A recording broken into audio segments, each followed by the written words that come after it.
it really has nothing to do with it. It's all about balance.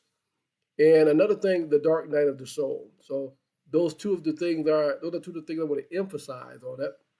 But I'm going to let this video play all the way through with no interruptions, and then I will go through to the light working subject.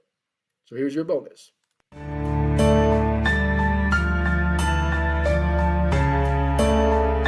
Spiritual duality suggests that we all have a part of ourselves that we're proud of and bring to the light, as well as a shadow self which contains traits we'd rather hide. These traits often manifest as emotional reactions or negative behaviors, as ignoring them can lead to unresolved triggers and self-sabotage. Shadow work involves exploring and integrating our shadow selves, including repressed emotions, fears, and desires to foster personal growth and healing. Watch this video till the end as I walk through some healing tips inspired by courage, so essential to relation, understand. Grace helps to assess having the minds when this used shadow just hides, so they're not able to understand the shows to protect on it or been negatives, and it's lit there is no remain contained called the dark. And so the way to connect about your out of your house starts on your others, you come to hospital fix roles country punish people thing or thanks to for boost I go with a proven to accept wisdom. Thank you. Continue. That being said, we're trying to other can be playing digital food to sometimes I found where the little there ethically I'm going what or is something vibrating and get this your start getting find the done where it is perfect time and key and I was to take your videos here to what even the land was being one of yes the chair so segue feature by your this was one of the people you didn't to say that it's religion are going with it my sister popularity maybe you can build church or key and put it right being in every the it be it's expected it's happening I should them to do is everybody and things they won't have an actually to your 58 birth if this you want to move part of it be like this of men more as the now that what your soul measures your this that person you women that was of a key to unnaturally and I really saw it were 52 percent and you might work the kind through and use are all yeah we're picking just not question or anything as the I nervous so you can a natural and save this to read trying I do Michael to follow this issue and today I'm you for making your contribution in helping us make the world a better place. Good morning. Good morning. So we have about 4 minutes to get started. Okay, so how many of you guys are subscribers? Feel free to um, post below in the live chat. So today is the Q&A session. We're going to be talking about spiritual uh, anxiety symptoms. I'm going to be answering any questions about some of any topics that you guys may have. We're going to be talking about angel numbers. We're going to be talking about light working and um, the details of that. So today is Saturday, approximately around 7:57 Pacific Standard Time. My name is Jure. I am actually live in the flesh, ready to start this Q&A session in about 3 minutes. So just give it a little time. Um, in the meantime, I'm going to post a little video, just kind of outlining, you know, some of the things that I do and what I talk about and so on and so forth. So I'm going to post a little video regarding who I am and some of my mantras. So in today's world, it's important to know that every contribution, big or small, it helps. So if you can do anything that you can think of that will make someone smile or make someone's day just a little bit easier, it's always well appreciated. Also, if someone comes to you and makes your day just a little bit easier, it's great to give thanks. And so that's kind of my mantra, especially for today. Every day is a chance to make a difference. When I get up, I like to make sure that my mind is in a frame where I can be productive. And at the end of the day, I take a tally of the things that I do to make sure that I did a contribution that would help change someone's life or that would move myself forward in my spiritual journey. Also, my family. You too could help make a difference by following this Rumble channel and sharing if you like any of the videos and content that is posted today. And I would like to say in advance, thank you for making your contribution and helping us make the world a better place.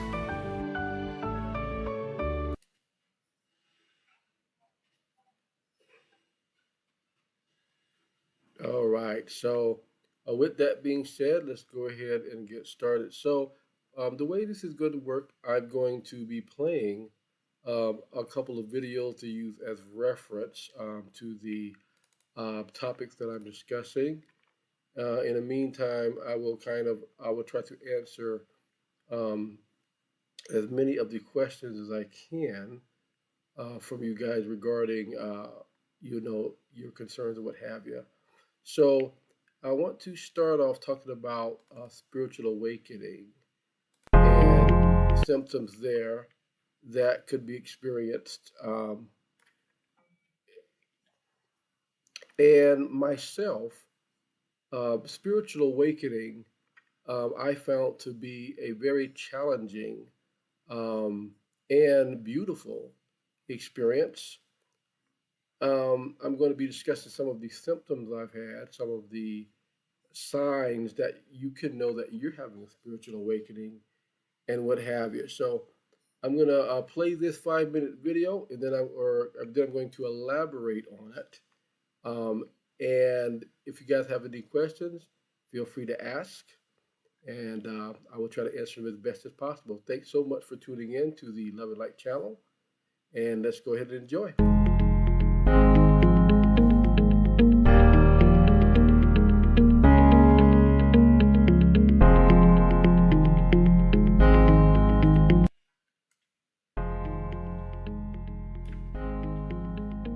Spiritual awakening anxiety and panic attacks are caused by the fact that our bodies are changing its vibration and energy levels, and this can be very frightening. It is also partly due to the fact that there is certain information that we uncover about ourselves which changes our perception of the social norms and social behaviors that we are used to. Our priorities suddenly shift, and you may find that you are no longer finding your job fulfilling. You may find that your life is falling apart, and everything about the concept of who you are is shattered into pieces and vanishes. Join me as I will be discussing. So I want to talk about this. Let me pause this segment. I'm going to talk about my experience in that situation. So basically, when I first started off my spiritual awakening, it came as a surprise. The first thing that I found that happened was it was a trip to the emergency room where I thought that I was having a heart attack. Essentially, what I was experiencing is when you're going through a spiritual awakening, the energy shifts. And when the energy shifts and you're starting to be recalibrated, your energy goes so low at one point, and we're talking your life force energy. It goes so low until a lot of your body functions are compromised and everything. And the life force energy comes from your sacral chakra, and that was basically depleted. And this is me looking after the fact, but I was sent to the hospital, rushed to the hospital because I couldn't walk. My chest was, I had anxiety. My chest was beating, or my heart was beating out of my chest. Um, Arm pain, and it was something else. And so after this point in my spiritual awakening, I started experiencing when I go out to the public, I start experiencing a deep sadness in the world, the negative energy, or all the energies. But first, what I experience is the negative energy. It's almost like the the angels were trying to show me, God was trying to show me, the universe was trying to show me the work that needs to be done, right? So that trying to show me essentially what state we're in as human beings, and the little bit, or excuse me, the way that we have to improve. And so it was kind of daunting in that sense. I feel, seeing the homeless people, and people would just walk by them, and not even give them their attention and say, hey, if you know, there was one person I seen that actually stabbed a dog in the throat. And ironically, it was a place where a whole bunch of people died in an accident. So there was a lot of negative energy there that was accumulated, and you could kind of feel it, and it's really contagious. And you start feeling, or I started feeling in my case, this sadness inside me, this grief, this anguish, you know, thinking about, the energies in the world, the negative energies in the world, and how much I needed to do my part to help. So I wanted to comment on that portion. So let's go ahead and go forward in this video. To my personal experiences with spiritual awakening and spiritual awakening anxiety. Also, I'll be sharing some of the tips that I use in order to make the spiritual awakening transition more comfortable. I would like to add that this video assumes that you have already been examined medically and mentally and have been given a clean bill of health, as the symptoms discussed in this video may be caused by something other than the spiritual awakening process. As research and understanding is the first step in calming spiritual awakening anxiety, the symptoms and experiences shared in this video in order to help others may be different for each individual. If you're a healer like myself, the symptoms may be amplified in order for us to be able to learn how to heal ourselves physically before healing others.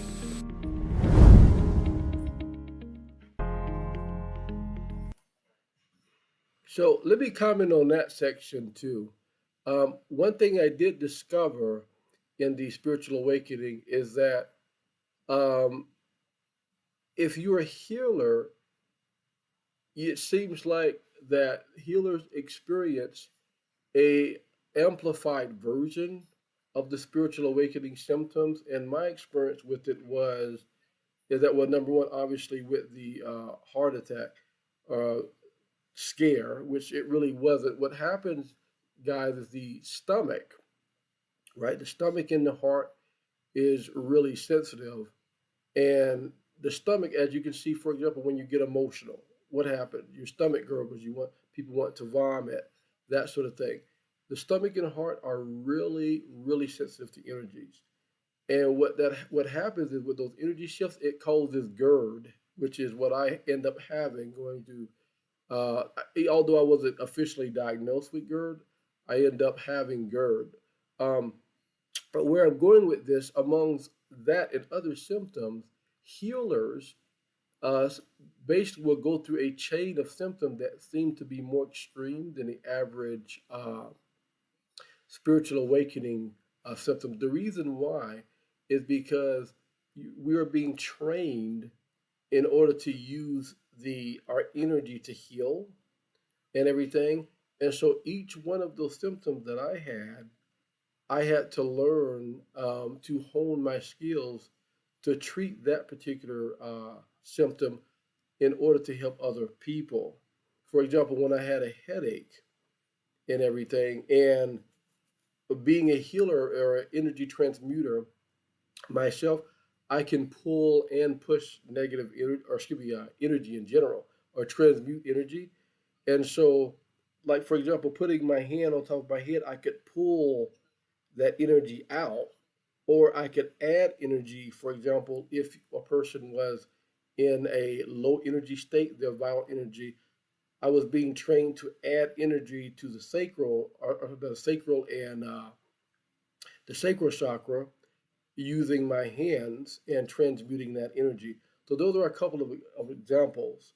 How to radiate energy out, how to absorb energy in consciously, different things like that.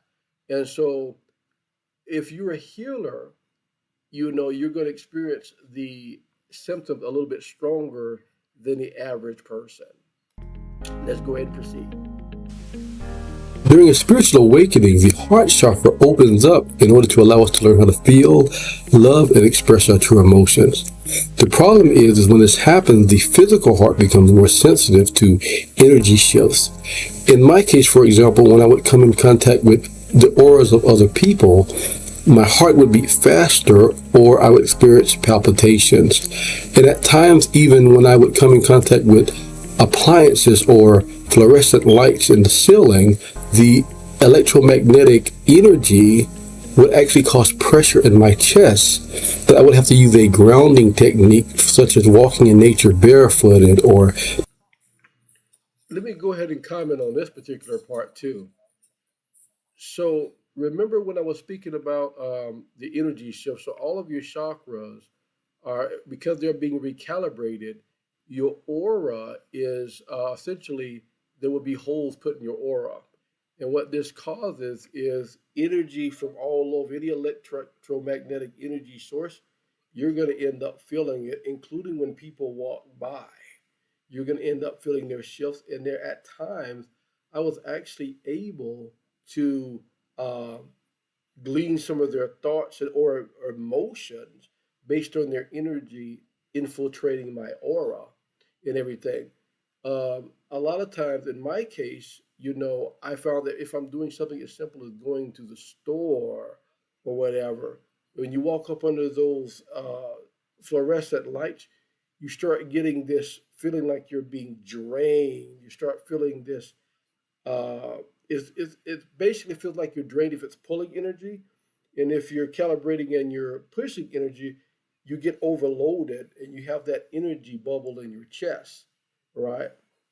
And you're trying to figure out, okay, what's wrong with me, or I can't breathe, or what have you. Or if you're lining your head up under the light, you'll find that you'll get energy headaches on the side of your head. I wanted to say this to help other people, because a lot of times you think, oh my gosh, something's wrong with me. I have a headache. There's a tumor that, we overreact. But literally, when you shift away, or when you walk out from up under that light, especially what I experienced, um, the headache basically subsided, because believe it or not, most things that happen that you go through pain in, especially acute pain, 90% of it's energetic, 85% easily it's energetic. And with that being said, when one is healing, that's why when someone like Reiki and things like that are good for that, because it helps recalibrate the chakras that do speak with or govern how the organs work. So let's go ahead and proceed. Meditation in order to expel that excess energy. I found that the Wim Hof method was very helpful in calming my nervous system and calming my symptoms.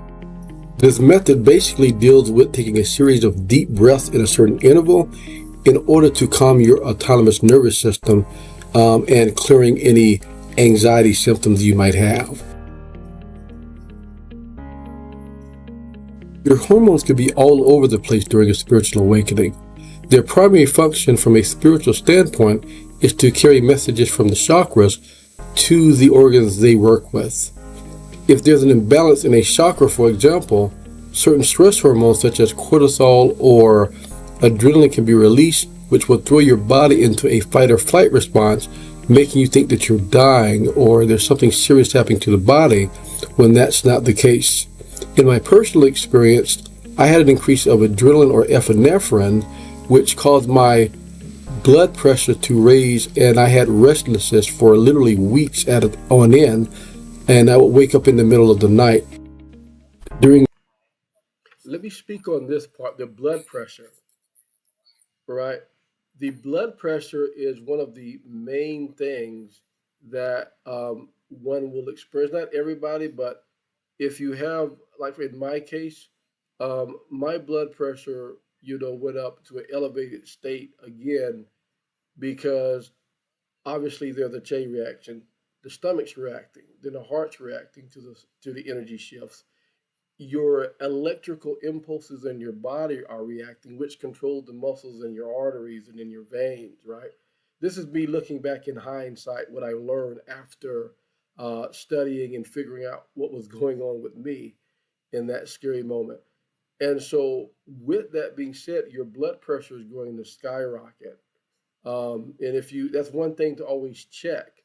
If you feel that you're having a spiritual awakening, and you know that you don't have any chronic symptoms and you're perfectly healthy for the most part, but there's something, and you have a really good, your intuition is telling you, always follow your intuition. Your intuition is telling you there's something happened that is possibly not the normal physical symptoms. It could be because of that. So considering that particular thing, it could be the spiritual awakening shift, especially if you already know yourself to be sensitive to energies. The day I was very fatigued and sometimes lacked the strength to go upstairs. I had two physical exams and blood work done in two different places and was given a clean bill of health. It was just given instructions to rest.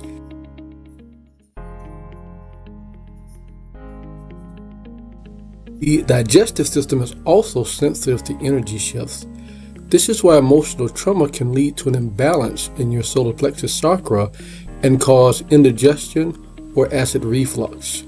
In my case, I would experience bloating or pain in the stomach area that would indirectly raise my blood pressure, and I would feel pain in the underarm or in my shoulder area that wouldn't allow me to sit in a certain posture. I alleviated this through drinking more water in order to clean my system. Also, I would cut my food into thick, smaller portions and took the time to chew my food well in order to help with digestion. My body would not allow me to consume anything that had to do with dairy products or that contained meat at this time in my spiritual awakening, with the exception of yogurt, which has the bacteria to help digest lactose. And this I definitely want to comment on this portion. Now, this was interesting to me because before my spiritual awakening, I often asked why, like I know some of the other religions like Islam or what have you, they don't eat meat, and even the churches will tell you, or most religions will tell you, keep your temple clean, right? And growing up, one thinks, well, wait a minute, it's just something that is a simple dogma, that they tell you to do to follow some rule. But looking back on it, I could understand what happens is these uh, these things literally cause low vibration, and the reason why they cause low vibration is they take energy. Low vibration is simply the lack of energy, right? This is number one, something I learned in honing my energy transmitter skills, right? And I put two and two together. For example, when they say negative energy and positive energy, I learned that it works the same way in the spiritual world. What is negative energy? The lack of energy because it's negative. What is positive energy? The accumulation of energy. So, what happens when we get negative energy, right? Or what happens when we're hungry? What happens when we're tired? We get cranky. We get impatient. We get, argumentative at times. What happens? when we're happy or when we have a lot of energy, we get happy. We can jump higher. We can, we feel like, depending on your personality, in my case, I feel like being more social, you know, because that's one of the things that comes with having high energy. So what happens is things like meat, any dairy products, cheese, especially meat or red meat, the issue with them is they take a lot of energy to digest. Even if you look at the animal planet, you'll see some of the meat eaters. When they eat a big a piece of meat, they have to lay up under that tree for a while, and it puts you to sleep. It puts them to sleep, excuse me, because it takes a lot of energy to digest. In the meantime, because that body has low energy, those other functions are compromised, and that includes anything like your pineal gland. All that's compromised in your connection um, to the spiritual world. And in the spiritual awakening, if you have those energies bombarding your system and taking out of your system because it's trying to recalibrate, it's going to cause some problems. So, what I learned and I wanted to share this is that uh, the way I thought, or the way I found out, is that the negative energy is simply a lack of energy. And so when I'm doing my healing, right, a lot of times, say for example, if you're sick, when your immune system's low, it's because you have low energy. What happens when you get sick? Your energy goes. What happens when you eat sweets, right? When you eat sweets, it lowers your immune system because it takes away energy. What happens to a hyper child when you give them Ritalin or when you give them more sugar? They go to sleep. And so thinking about this is like, okay, now I know, sometimes when I'm healing, I need to give energy. Maybe if it's not an acute problem in a certain area of the body, I need to put energy in their, say if they have the flu, I need to put energy in their sacral chakra or their vital energy core in order to heal them so their body can have more energy to fight off any symptoms or what have you. So let's proceed. I use as my own personal hack. I could not eat processed sugars or anything containing greasy fat such as french fries.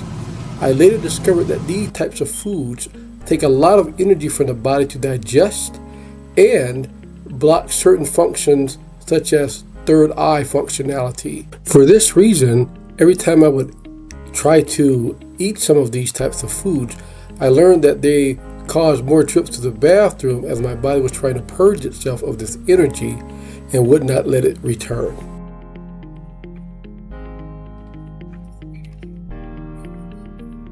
The Earth is being updated to a five-dimensional quantum energy. Also, there is a chaos energy that is stronger than before. This causes challenges to the brain during a spiritual awakening, and it literally is being rewired not only to support the changes in the nervous system, but to process that quantum energy and messages from the spiritual realm. In my case, I felt a certain level of mental fatigue and forgetfulness. My nervous system would be dealing with what seemed to be a cloud of negativity when I would walk in public. This I want to comment on too. The brain rewiring. Okay, a lot of times a lot of times this is associated with certain symptoms that you may experience. In my case, tinnitus. Raise your hand if you ever had tinnitus. So, if in looking at one of the things that cause tinnitus is obviously tinnitus is not in the ear, but it's the brain saying, "Hey, um, there's a sound coming in or a lack thereof, and I don't know what to do with it." And so, like any of the sound systems, microphone systems, you're going to get that high pitched ringing, or you're going to get that ringing or hissing because your brain doesn't know what to do with it.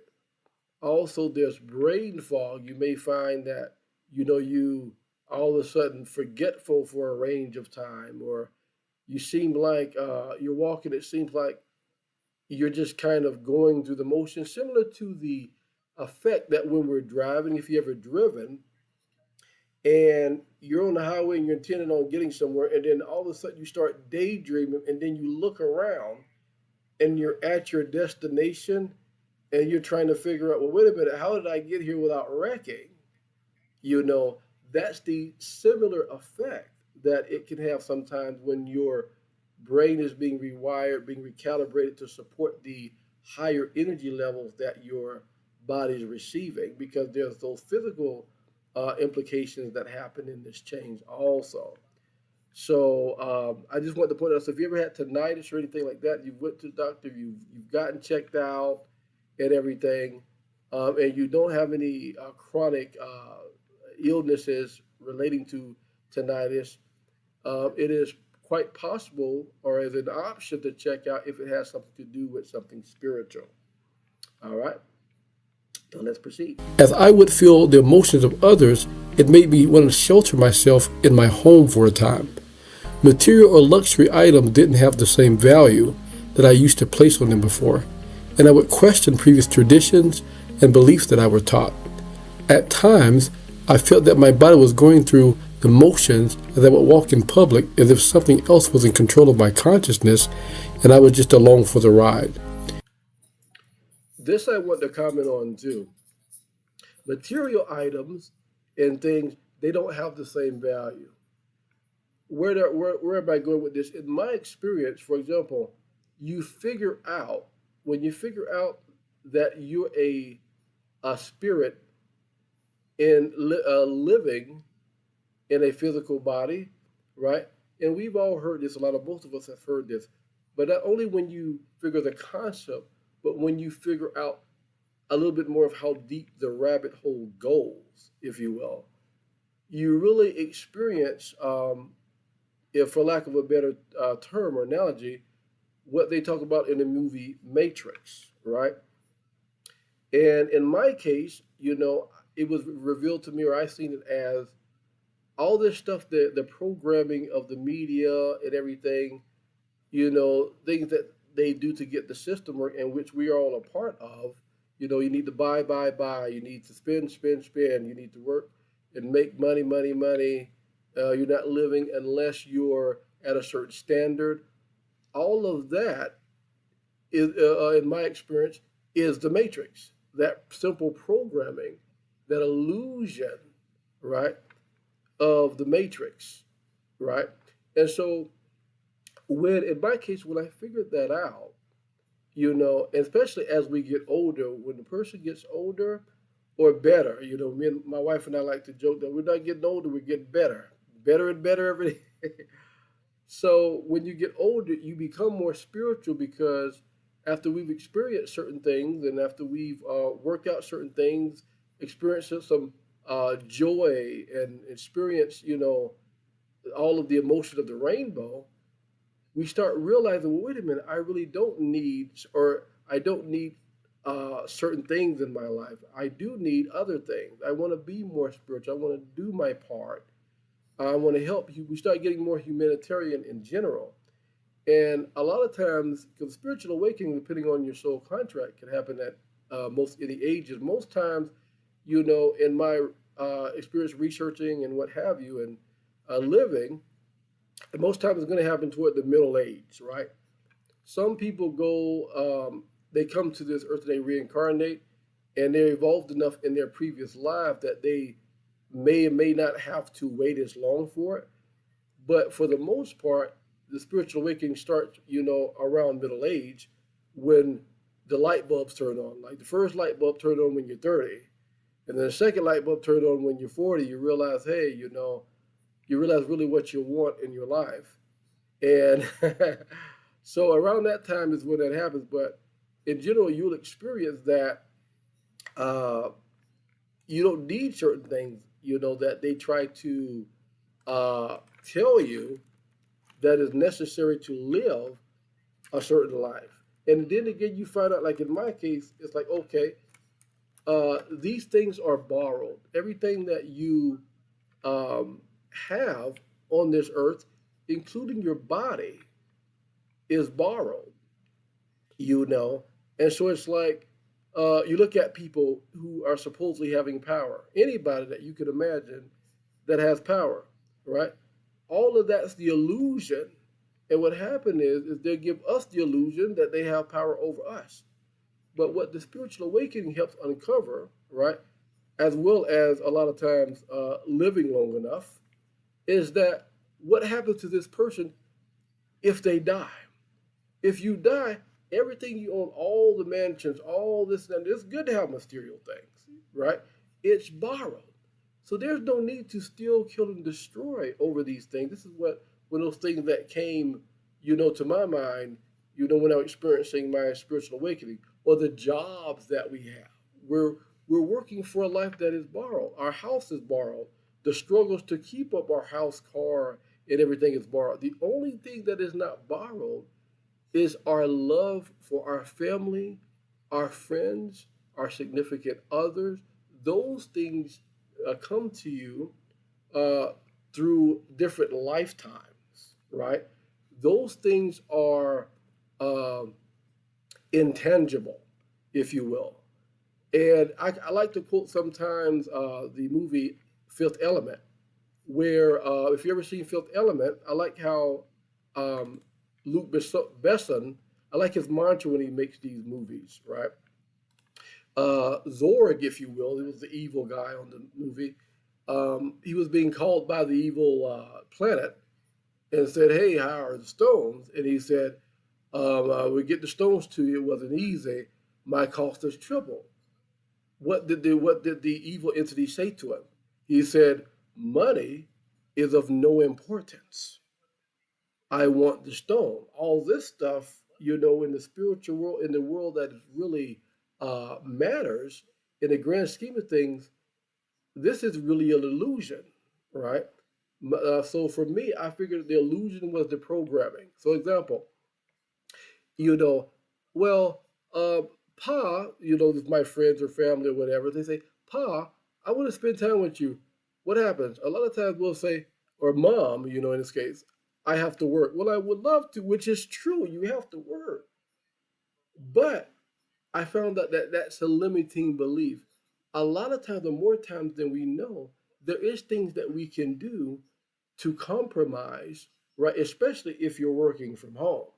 If it's even, and so I learned if it's even possible that I can call my boss and everything and arrange something to work from home, it's basically, especially if you're following your intuition, it's very good to try and do so, especially if you feel that you can do that without jeopardizing, because obviously there's a balance between work, the physical work, and spiritual, right? In spirituality, everything is not spiritual all the time. And that's what I learned too. It's about balance, because even the ego, right? Even the ego, they say, well, when we are awakened, the ego dies. In my experience, it was simply not true. The ego doesn't die. You're going to need the ego as long as you're on this physical world, right? You're not going to need the ego. When the ego dies is when we go to the 5D, or a situation where the ego is not needed in this physical world. What is true for spirituality, what I figured I'd found out in my case, is the balance, right? The balance of living, the balance of doing your soul mission, serving and being a humanitarian, the balance of giving, but not giving until it hurts. Some people most people are taught to give until it hurts, right? That is not the ideal, especially if I find my experience with spirituality. Giving until it hurts is like helping someone in the mud and you fall in. A lot of times my angels came to me and let me know, hey, these are the areas you have to, you can work on, right? It's all right to give, but you need to give back to yourself so that you can form a cycle of abundance, so that you can keep on helping others without falling into the mud yourself, right? And so on that note, I'm going to let this video play out, and then I want to change to a movie called The Angel Number. This is a typical symptom, and for me, eventually passed through doing soul work for personal improvement. Despite the symptoms discussed in this video, spiritual awakening is a great thing. And as with any great thing, there's a process to go through in order to experience that greatness. I hope you found my video informative and helpful. Please subscribe to my channel in order to be notified.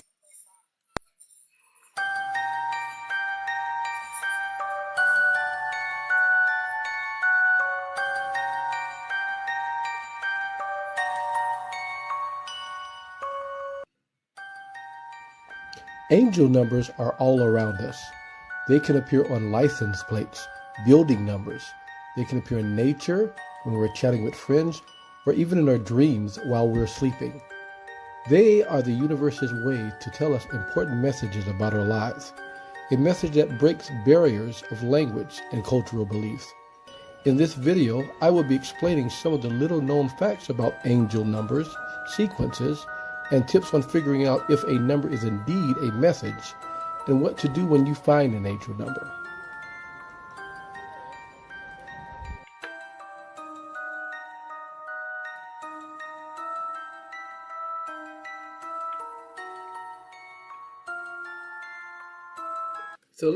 So this, let me go ahead and comment on this. So essentially, angel numbers, right?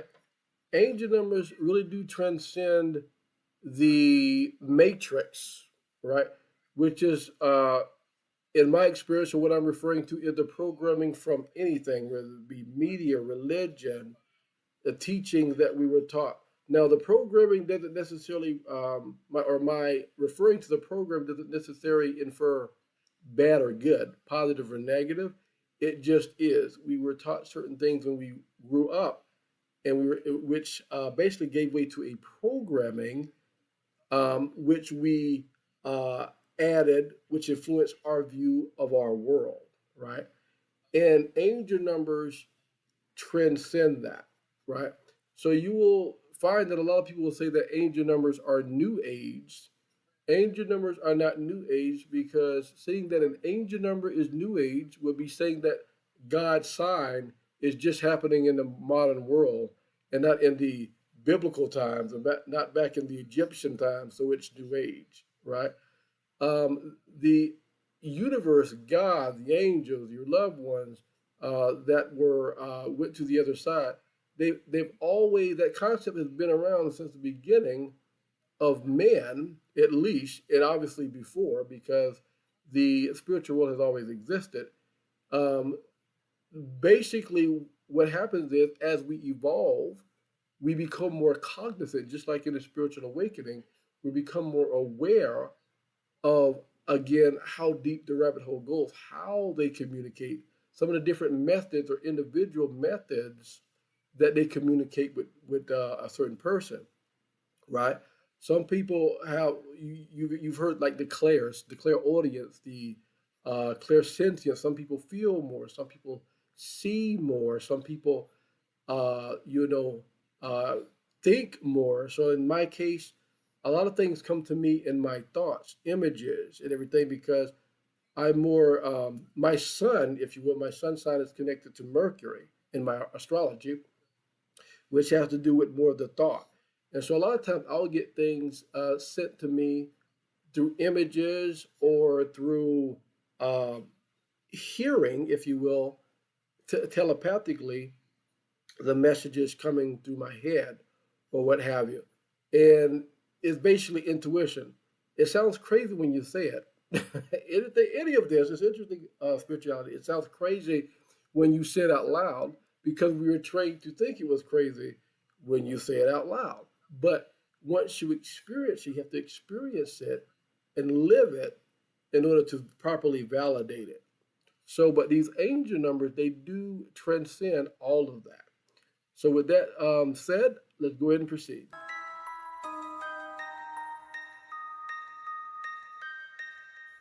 Although numbers exist, such as 123, which means spiritual advancement, 444 and 1111, which mean angelic protection, and twin flame or soulmate numbers that started in with the same number, such as 212 and 2020, angel numbers don't necessarily have to follow a specific pattern. One helpful tip to determine if you're indeed seeing a message from the universe is that angel numbers give you the feeling that time is slowing down as it lingers in front of your eyes. It's like that digital clock that doesn't seem to change its time. And there's usually an additional sensation in your gut to pay attention.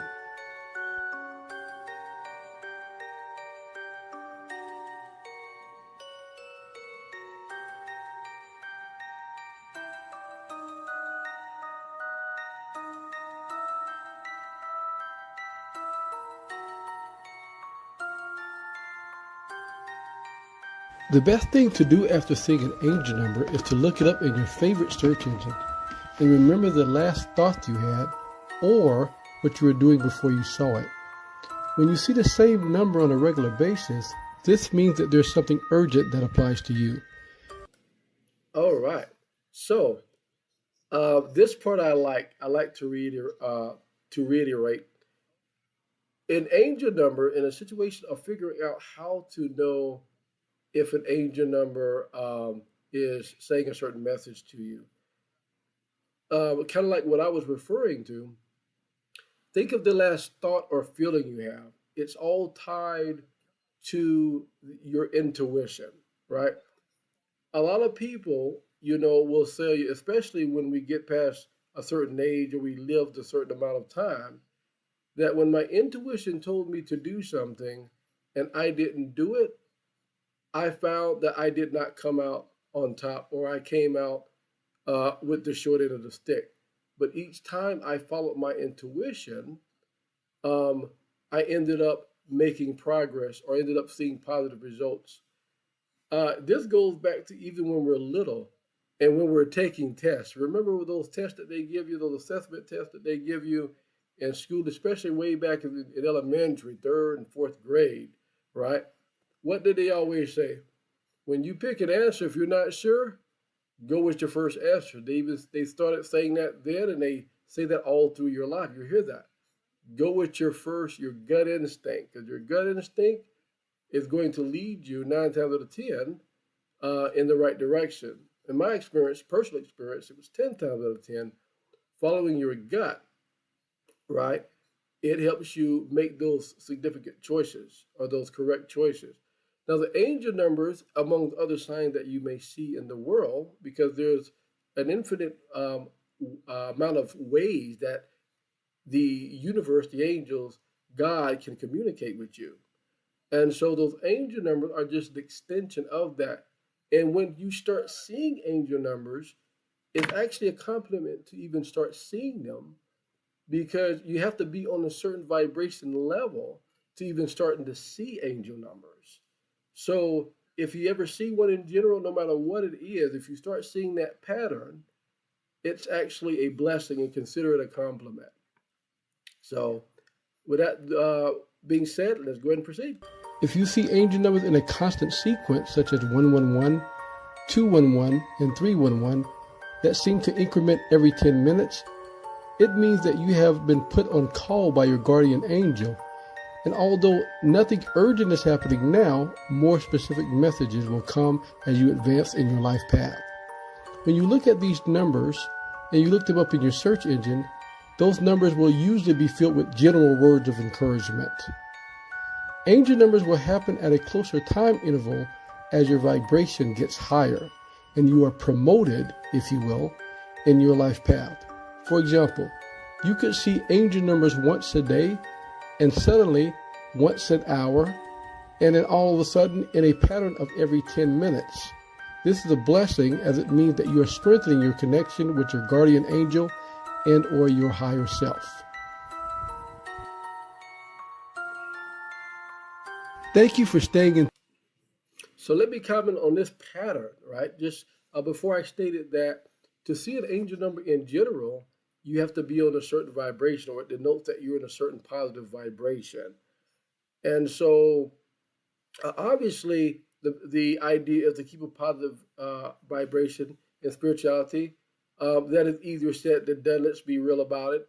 We have our days, especially when it has to do with things like, if you guys are familiar with astrology, the transits in your horoscope, right? The transits in your horoscope literally talks about how the planets align. I always grew up thinking that that was cliche before my spiritual awakening. I thought all of that was cliche because the media has made certain aspects of spirituality chic.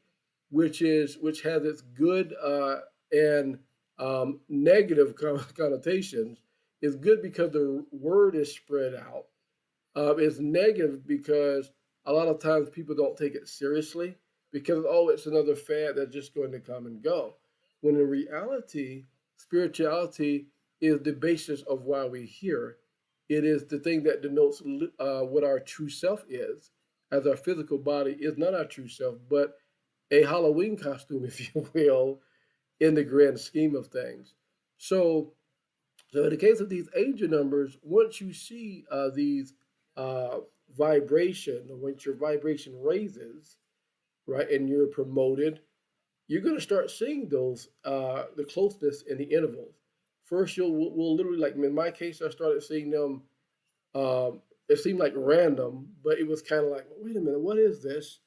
And then I have that effect where I would look at the clock, and then the number would just seem to sit there, right? Would seem to sit there, and then all of a sudden it started happening like every week, or a certain pattern was happening. I'm like, why am I seeing these numbers? And I went to study on the internet, and there's explanations. Oh yeah, your brain is just trained to look at numbers and see patterns. It's nothing more than X, Y, Z. And then as I became, and this is before my spiritual awakening, even as I became more and more attuned, because I'm a sensitive myself. Um, as I became more attuned to these energies, I start seeing what would happen every day.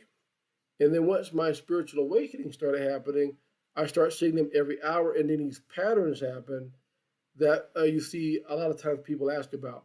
Why am I seeing things like, for example, they'll say, why am I seeing things like 111, 121, 131? Why am I seeing things like 211, 311, 411, or 1010, 1111, 4444? Any of those combinations, right? Why am I seeing those? That is because, again, you have literally raised your vibration. You're more in contact with the spiritual world, and a lot of times what happens is once you're on that level, you'll get the other types of communication because you'll see them as you kind of poking that veil in spiritual communication, where images can come through more clearer, visions can come through more clearer. Your third eye gets more accurate and more sensitive, and everything. You start seeing different things, and that will amplify or actually help you find out the true nature of how your intuition works. Okay, so I just wanted to throw that in.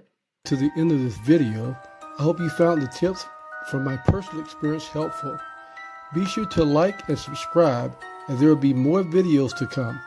See you next time, and remember to let your love and light shine.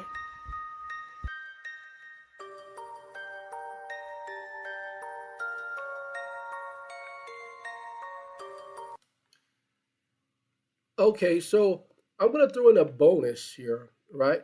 Because we were talking about, before I talk about light working and everything, I'm going to throw in a bonus about balancing things in the shadow self and everything, because this is something that has a lot to do with spiritual awakening, the dark night of the soul. That's that part where your life starts changing, and you get to the lowest portion of your life. It feels that everything's going against you, and there's these shifts that's going on. And it also talks about some of the things that we were taught, how it influences how we look at ourselves, how we treat others, how it causes us to point the finger at times at other folk. I'm gonna let this video play all the way through, right? One part I like is certain aspects when I talk about, where good things that are perceived to be good, you know, are really uh, are bad. It really has nothing to do with it. It's all about balance. And another thing, the dark night of the soul. So those are two of the things I want to emphasize on it. But I'm going to let this video play all the way through with no interruptions, and then I will go through to the light working subject. So here's your bonus.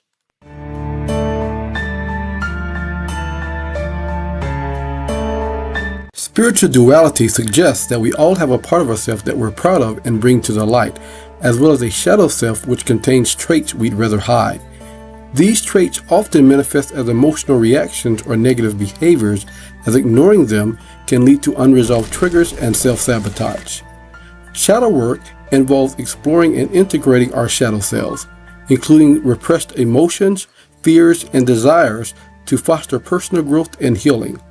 Watch this video till the end as I walk through some healing tips inspired by my research as well as my own personal experiences, as by balancing and integrating our lighter and shadow selves, we connect with our unconscious mind to uncover insights and embrace self-acceptance.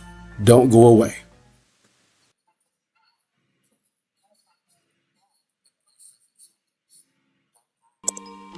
Society has taken on a judgmental "you need to stop" or "you need to change" approach when it comes to self-improvement.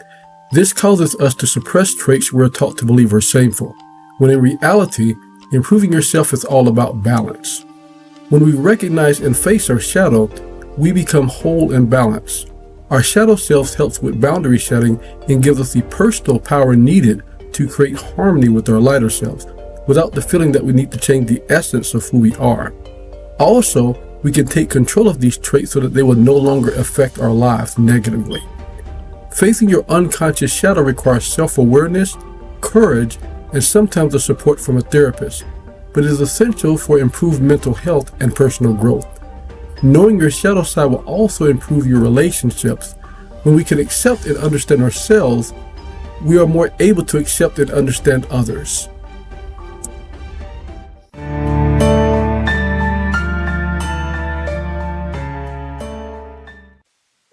An inspirational thought process I personally use to help with the acceptance of my shadow traits is to remember that one can also have too much of things that are perceived to be good or innocent, such as the scenario I like to use called the golfer and the drinker. Golfing is universally accepted to be a positive life influence, while drinking alcohol in some cases is taught to have a negative life influence. The golfer and the drinker in this scenario both have a family, but in this case, the golfer has an addictive personality and the drinker has a balanced mindset. In many family outings, the golfer is not present because they are busy golfing, which can hurt family relationships. On the other hand, the drinker likes to enjoy a glass of wine at a family get-together or have a drink or two every once in a while when they're going out dancing with their spouse or friends. This can build relationships.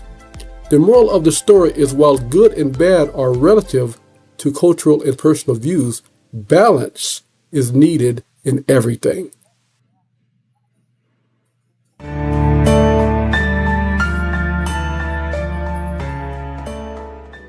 The benefit of shadow work is that most of the time, our shadow traits are actually valuable parts of our personality. Your shadow doesn't just hide traits that people consider undesirable, it can also hide amazing parts of yourself, like creativity or independence. But if they're truly weaknesses, you're better able to address them and you bring them out to the light so that you can understand and maybe better manage them. For example, you have commitment issues. Every time someone gets close to you, there's a tendency to push them away. Over time, you begin to create a shadow journal to reflect on past patterns stemming from your childhood and determine that the trust issue started as a result of one or both of your parents rarely committing to plans to spend quality time with you. Even though this pattern negatively affected your personal relationships, there's an equal appreciation for the independence you've gained, which has helped you confront life challenges. You later determine there's a fear of being let down again, and your true desire is for someone to care and support you. Knowing this inspires the need to plan, to balance the need for independence in order to maintain a healthy social and personal life while maintaining a sense of self.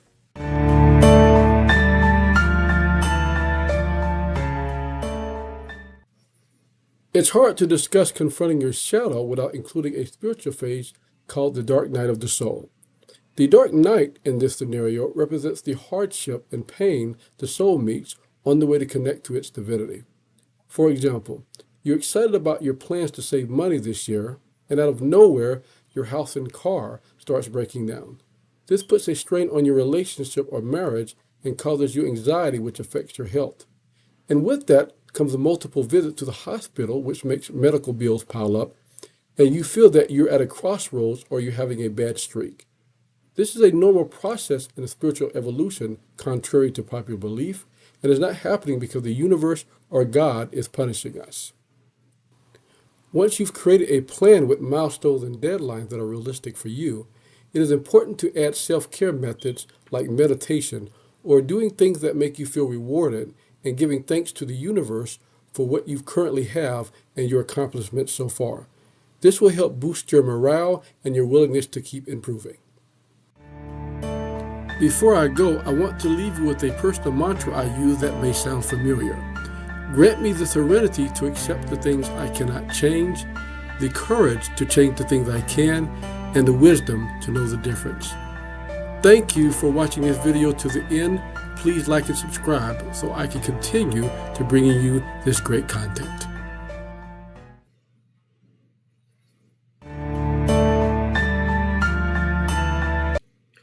All right. So with that being said, again, you know, I like to use the serenity prayer because a lot of times, when we're trying to improve ourselves or we're trying to achieve that balance in self improvement, what was the other reason for me playing this video, right? But the other reason for me playing this video is because the spiritual awakening, the whole gist of it is for us to be able to learn to give everything to the universe, God, Jesus, you right, Buddha, whoever you serve, right? Give it to them, give it to the people who know, so that we can focus on bettering ourselves. You will find, or in my case, I found that any of the perceived issues I had, or problems I had, or dilemmas I had, they were still there and they never moved, right? But when I took my time to better myself, right, better myself as the foundation for my life, everything else physically, spiritually, and emotionally fell in place.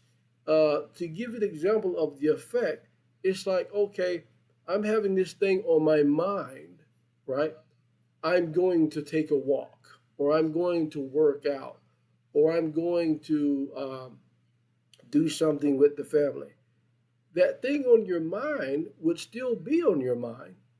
But what happens is because instinctively or intuitively, because we did something to better ourselves in that moment, that problem took a back seat. Our vibration was raised, and it came. And a lot of times, we either figured out, well, wait a minute, I'm able to see a little bit beyond the problem, and I can look at this problem from a exterior perspective and see, well, wait a minute, there are some plans here that I can do. We start getting creative about the dilemma, or we start finding epiphanies about the dilemma for having done something to raise our vibration to better ourselves, right? And when we're talking spiritual awakening and spirituality, that's what it is. We are not here, right? The goal is to be perfect in the grand scheme of things, but we're not on this physical world to be perfect. And that's a common misconception, right? The overall goal is to be perfect, right? But here, we're here to learn balance and to learn to love unconditionally in spite of the situation, in spite of what we're going through. Like in my case, right, being a light worker, I learned these things, and because I was able to better myself in that sense and better my perspective and the things that go along with that, I was able, and we received angel that said, now that you've learned this, right, we congratulate you, but we want to take what you've learned and help others. Take your experiences, the good, the bad, and the ugly, and help others because others may be going through the same thing.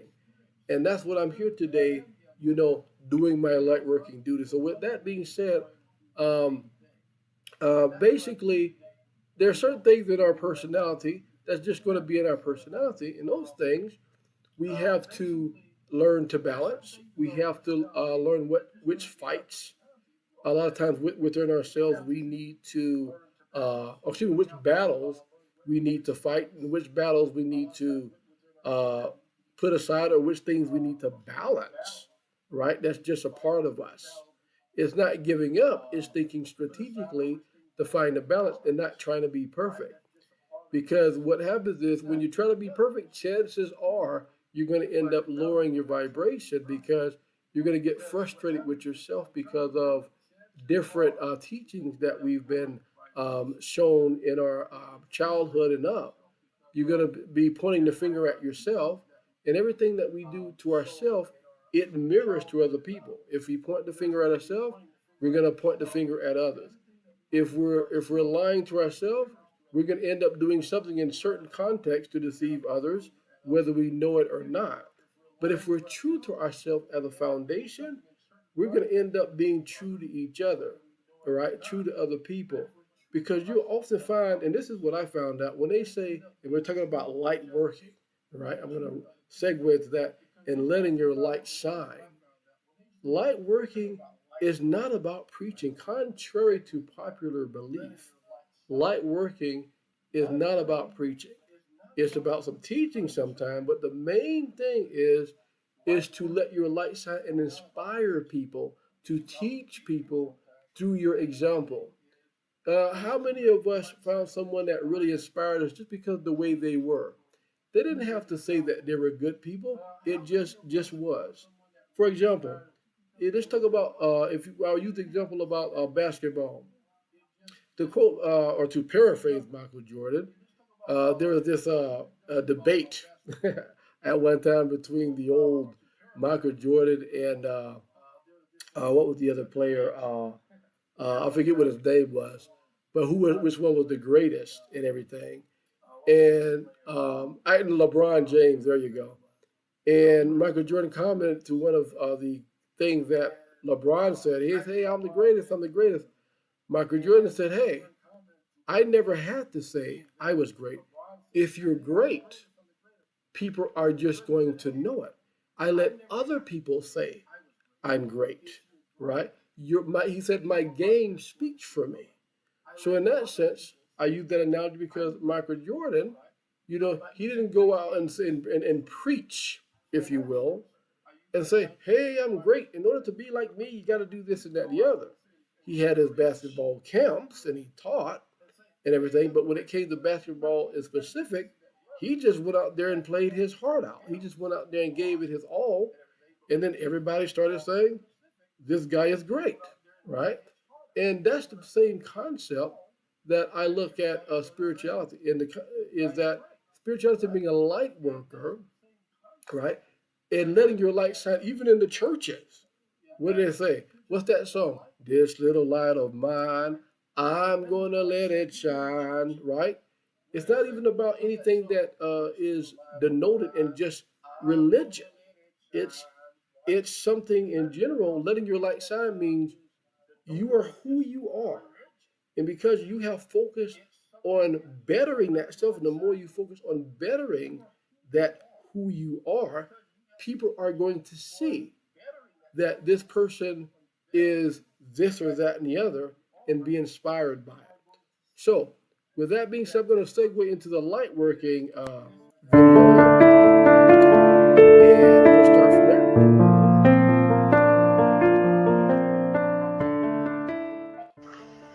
Thank you for tuning into the Love and Light channel. My name is Jure. Like the title suggests, who are light workers? Myself, I like to think of it as a position.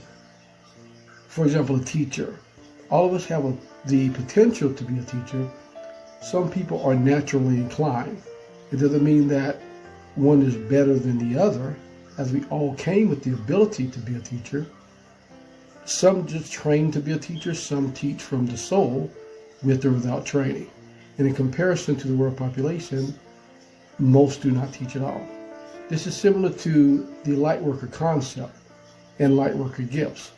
Maybe you have energy healing or transmutation abilities, psychic ability, you're a skilled nurturer, caretaker, a nature conservationist, or environmental builder, or have a knack for teaching and leading. or maybe you're interested in a combination of these traits. But these basically are traits that are much needed, especially with today's society. And a light worker is just a person who voluntarily gives what he or she. I'm going to pause there. Just like what I was saying before, light working is about letting your light shine. All of us are sent here with certain gifts and talents and things that we can contribute in order to raise vibrations and in order to better this earth, right? It's not about tree hugging. It's not about, being hippies. It's not about being activists. It's none of that. It's about, and when I say that, it's not about where I'm coming from. It's not about that. It's about being yourself, but a better version of you and everything else. So there's nothing that can be categorized. It's beyond being categorized. It's just something that's just going to be, right? Now, let's talk about some of the light worker questions and everything that I've fielded before. So a lot of times when we talk about light working or when the contact light working comes up, we talk about sometimes the Palladians and the star seeds and everything, right? And this is true. Some of them come up and they talk about reincarnated angels and what have you. All of that is very true, right? One thing that I want to add to that is just because a person may or may not be a part of any of these groups does not mean that they cannot be a light worker. Every single person is put here because they have a specific positive thing to add to the collective, to add to this global mission that is to raise us to a fifth dimension. What is this fifth dimension? How will it be? Well, let me tell you. Let me tell you, because I'm living it now. Most people will say that the fifth dimension is just going to be this global thing where everybody at one time is going to be living the exact same thing and it's going to be in a utopia, right?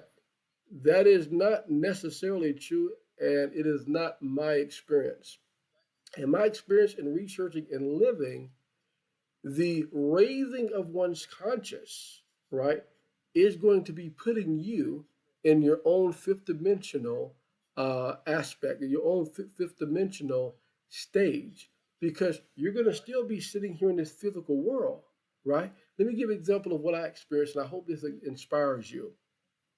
And this is my little addition to this light working thing. Let's talk about this personal experience of mine with this, the fifth dimension, and then we'll go from there with the light working. The fifth dimension is, for example, you ever have a bad day, and it seems like everything is working against you.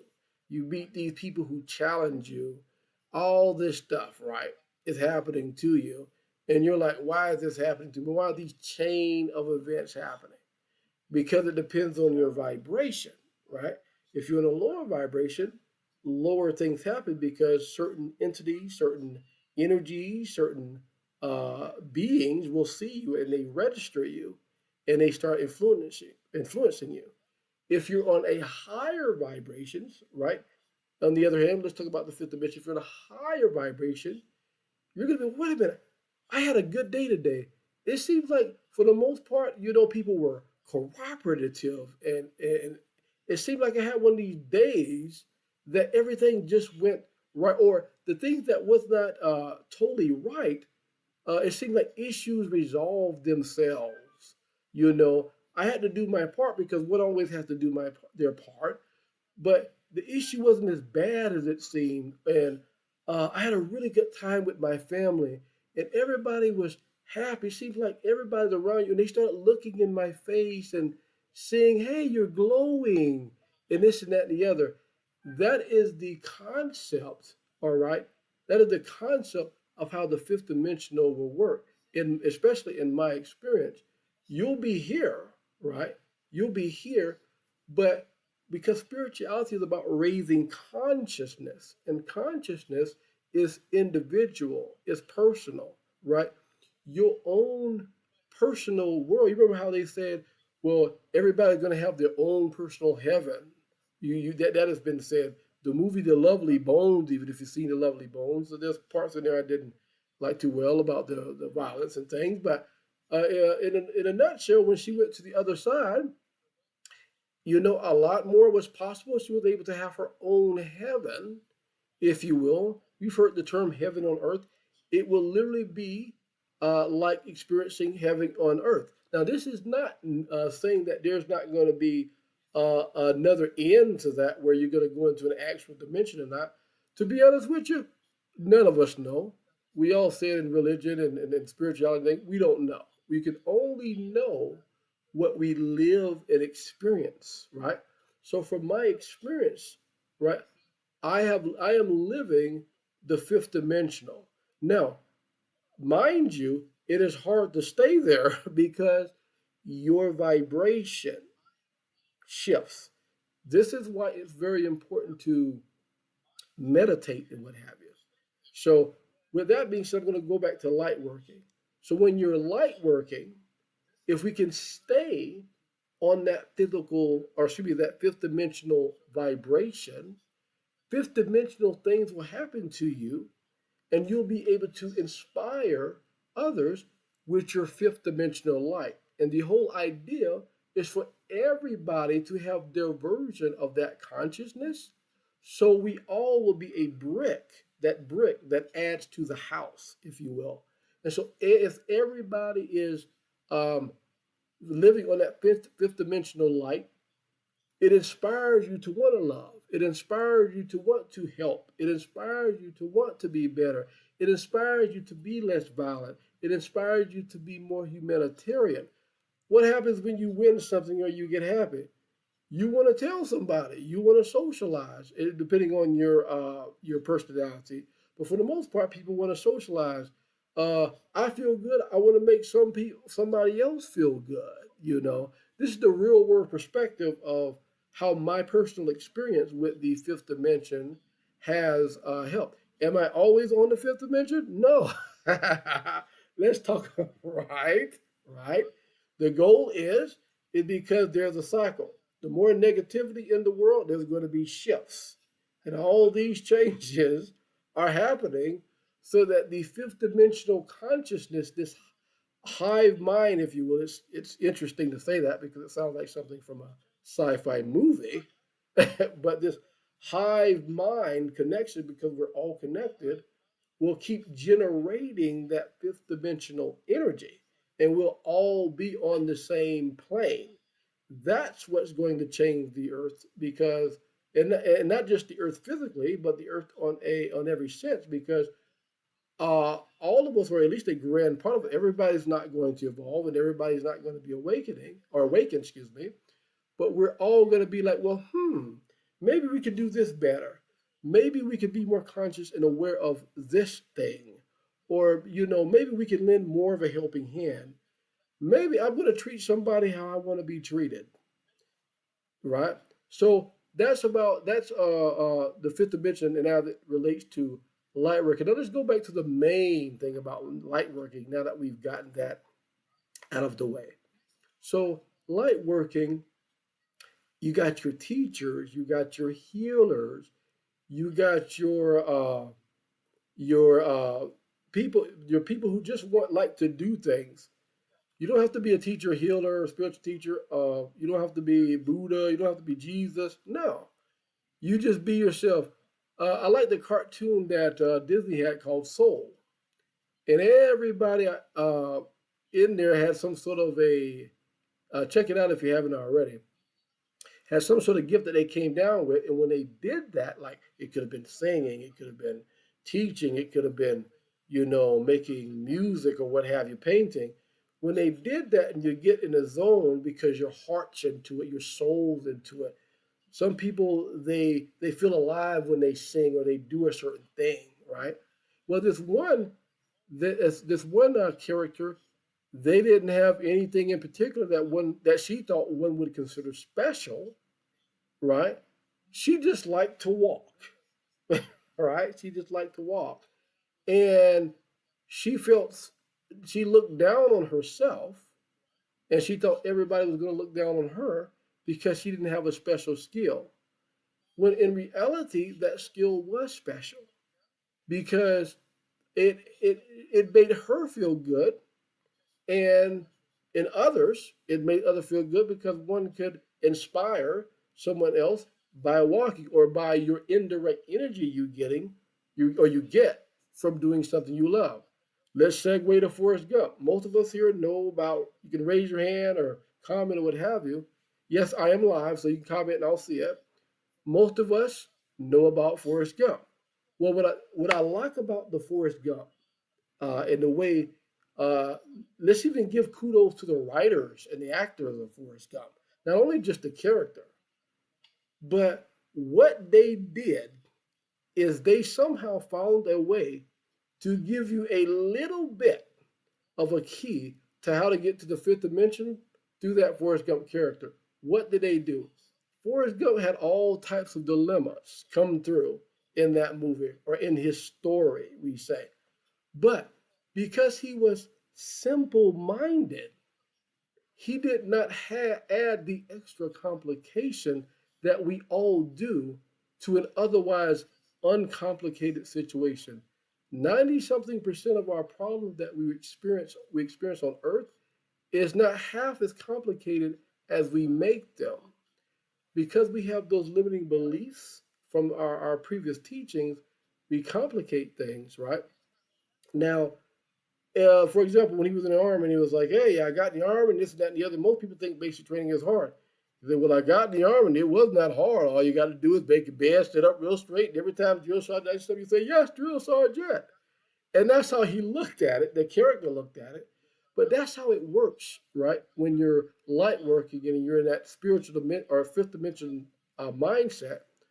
Once you get in that mindset, you will be able to teach other people to look at things more simple because you're looking at things more simple minded. Number one, you have help. We have our spirit guides, we have God, we have the ascended masters, we have the angels helping us. You have your loved ones who have passed to help us. You know, you can teach about that thing. But if you have nothing special, if you don't have the healing, you can be you can be you and keep bettering you, and other people will see your light and you're a light worker, right? So I'm going to let this video go on, and I'm going to comment on certain other aspects of it. He has from their soul in order to help unify the collective. To me, that is what light working is. Now, myself, when I became a light worker, I went through certain experiences in my life, in my spiritual journey, that was very confusing. That they were gifts and other abilities that came that I didn't understand. And I had to learn them over the course of my lifetime and everything. And later was able to use them in order to facilitate my doing of my part to heal the planet. And this is all that a light worker position, if you will, requires. Again, none of us are more divine or more higher in the hierarchy than the next person. You can picture us as just another student in the same classroom sharing notes. There are students that, have a knack for learning a certain subject. There are others who need a little bit of assistance, right? And us light workers, we are there to provide the assistance in order to help bring everybody to a common ground.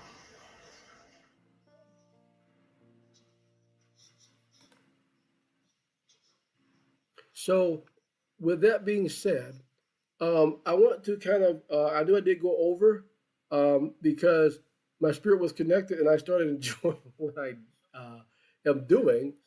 So, but with that being said, I'm going to uh, make way for any questions that you have on any aspect. If you had an angel number that you um, had a question about, or you had a question about light working or anything I said, comment in the live chat session, and I am here live to help you. It's 9:18 Pacific Standard Time here in Las Vegas, the beautiful Las Vegas, and I'm here to answer those questions the best I can. Now, what I do want to ask is that I, in doing my part and everything, I don't ask for donations, obviously, because we're here to do a service. We're put here to do a service to humanity, and doing a service is doing something, you know, that will edify other people. But the only thing I ask is that if you can, I'm on a road to 1,000 subscribers. You know, I'm trying to get 1,000 or followers here on Rumble, and if you can subscribe or follow my channel, right? And that way you'll be notified of any new feeds that I do, any new videos, and my feed runs prevalent on this channel. I basically, I like this joke that I own the supernatural and paranormal um, keyword, if you will, because my feed runs 24/7 with other videos on there that you can look and reference. There's also other videos on my channel that you can look and reference. And I will be playing that feed or running that feed after this live stream I'm doing here. And also, I will save this live stream so that you guys can reference that if you need to repost. So please repost. But please follow my channel. I'm definitely, they said, ask and it shall be given, or nothing ventured, nothing gained. So I'm venturing out to ask you guys, please follow my channel. I do work hard to try and get the word out and help me do my part, and you'll be doing yours, or it will help you do yours also, because you'll be contributing to something, um, someone else's positive cause, as well as the cause that you're working with in order to better yourself and better your surroundings. So if there's no other questions, I'm going to be saving this video. And I do appreciate you guys coming to this channel and taking the time to listen at, you know, some of the content that I've talked about here. And I do wish you guys a very nice and safe weekend. There is an eclipse on tomorrow. It's a solar eclipse, partial solar eclipse. Um, with the eclipses, there's energy shifts before, during, and after. So that means there's a cycle that is ending in the world, and the new positive cycle is going to be coming, or a more positive, you know, for those who are aware or cognizant of that, a more positive cycle. And I wish you guys all the love and light in the world. Again, please follow my channel. I am on the road to 1,000 followers. It's going to help out a whole bunch. Thank you again, and God bless. Love and light.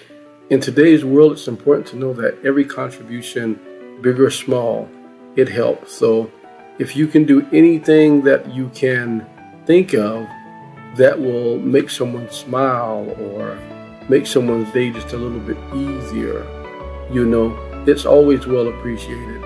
Also, if someone comes to you and makes your day just a little bit easier, it's great to give thanks. And so that's kind of my mantra, especially for today. Every day is a chance to make a difference. When I get up, I like to make sure that my mind is in a frame where I can be productive.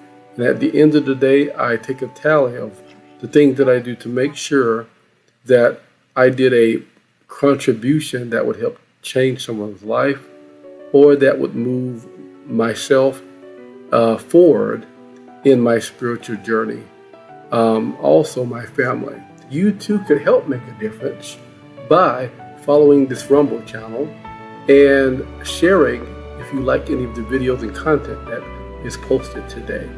And I would like to say in advance, thank you for making your contribution and helping us make the world a better place.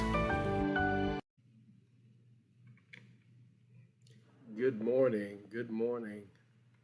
So We have about 4 minutes to get started.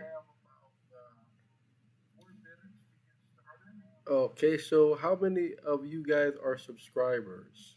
Feel free to um, post below in the live chat. So today is the Q&A session. We're going to be talking about spiritual uh, anxiety symptoms. I'm going to be answering any questions about some of any topics that you guys may have. We're going to be talking about angel numbers. We're going to be talking about light working and um, the details of that. So today is Saturday, approximately around 7:57 Pacific Standard Time. My name is Jure. I am actually live in the flesh, ready to start this Q&A session in about 3 minutes. So just give it a little time.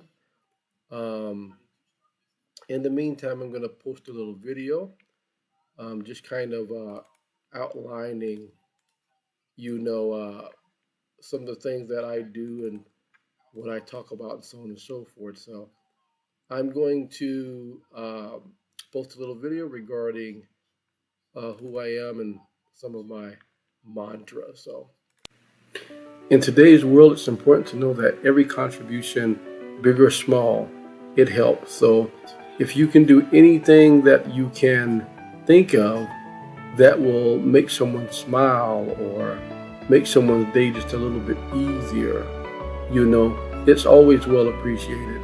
Also, if someone comes to you and makes your day just a little bit easier, it's great to give thanks. And so that's kind of my mantra, especially for today. Every day is a chance to make a difference. When I get up, I like to make sure that my mind is in a frame where I can be productive. And at the end of the day, I take a tally of the things that I do to make sure that I did a contribution that would help change someone's life or that would move myself forward in my spiritual journey. Also, my family. You too could help make a difference by following this Rumble channel and sharing if you like any of the videos and content that is posted today. And I would like to say in advance, thank you for making your contribution and helping us make the world a better place.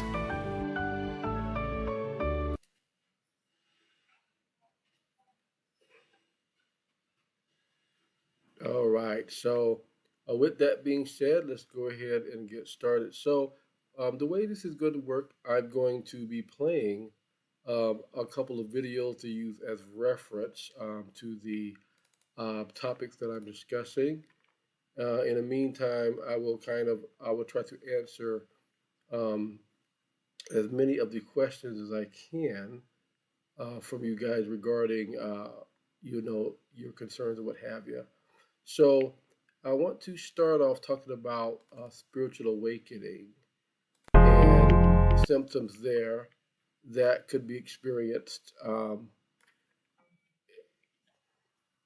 And myself, spiritual awakening, I found to be a very challenging and beautiful experience. I'm going to be discussing some of the symptoms I've had, some of the signs that you can know that you're having a spiritual awakening, and what have you. So I'm going to play this 5-minute video, and then I'm going to elaborate on it. And if you guys have any questions, feel free to ask, and I will try to answer them as best as possible. Thanks so much for tuning in to the Love and Light channel, and let's go ahead and enjoy.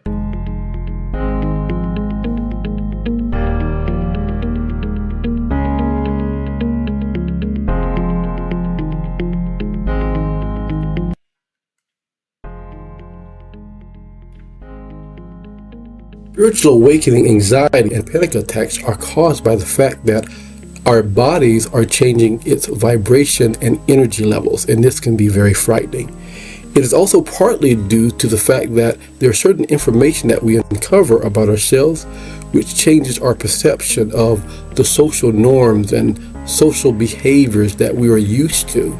Our priorities suddenly shift, and you may find that you are no longer finding your job fulfilling. You may find that your life is falling apart, and everything about the concept of who you are is shattered into pieces and vanishes.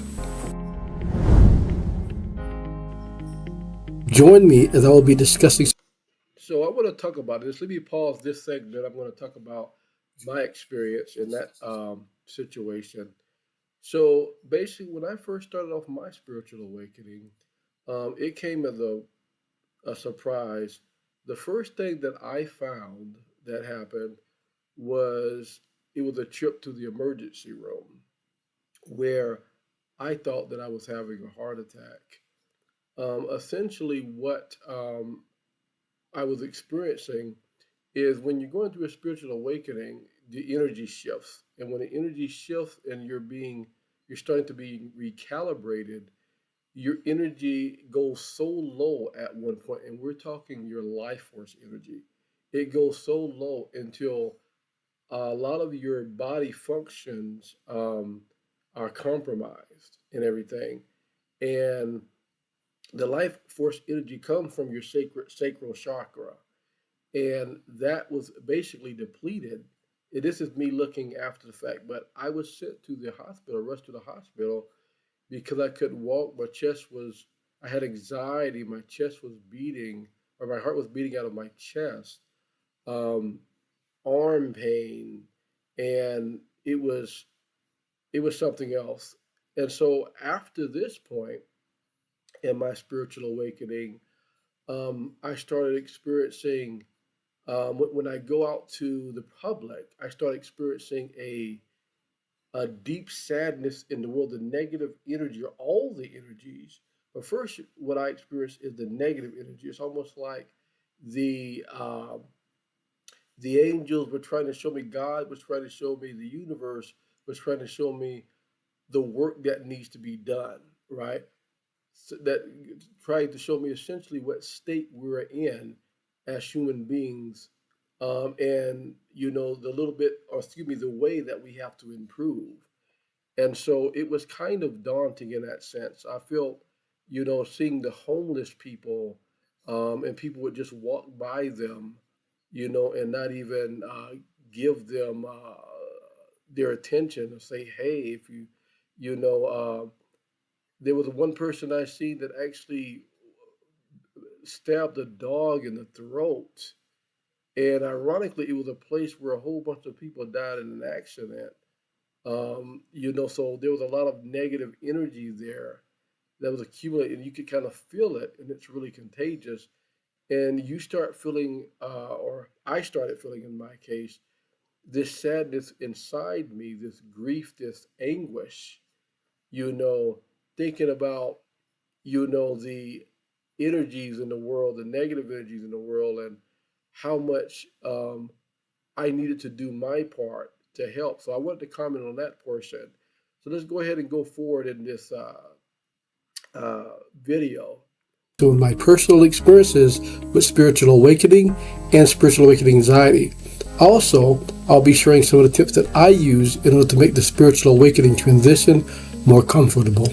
I would like to add that this video assumes that you have already been examined medically and mentally and have been given a clean bill of health, as the symptoms discussed in this video may be caused by something other than the spiritual awakening process. Okay, okay. So how many of you guys are subscribers?